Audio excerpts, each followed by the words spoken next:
I spoke to the commanding officer in Syria about half an hour ago. Right now the time in Syria is 10 past 8 in the morning, and they have just started their meeting and the continuous negotiations. As per the situation from when we last briefed you this morning, last night there were further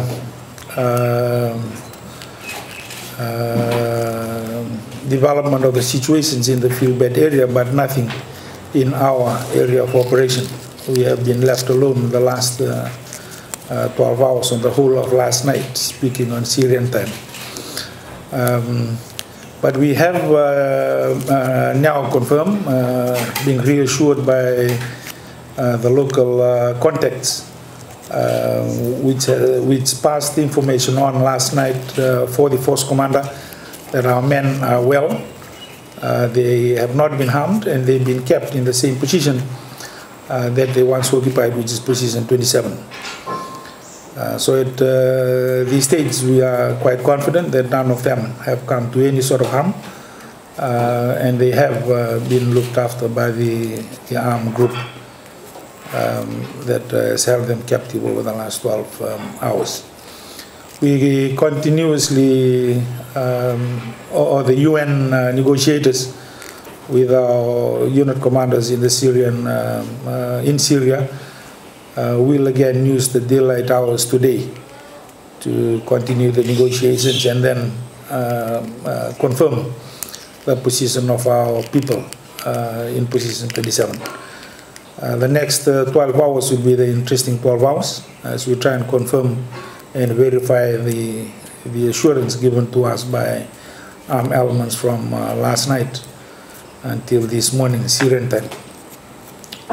Again, like I said, there is no reason for us not to believe the informants that we're getting, and we will reassure Fiji's public, especially the families of those that have been affected, that we will do everything in our powers, both in Syria and the UN, to ensure the safe release of our men. I might also add that all embassies, especially the ones that concern us, have been notified, and they are going through their channels to give us any help that they can give for the safe release of our people.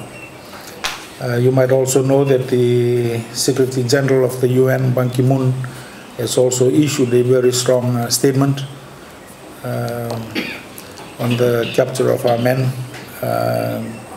and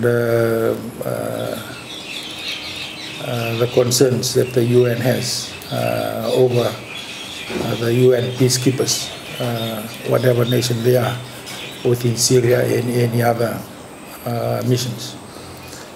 But that's where we are today. I'm sorry I can't give you any more updates, but the next 6 to 12 hours will be very tense for us as we find out the daylight hours in Syria today for further negotiations and verifications of some of the reassurances given to us by informers.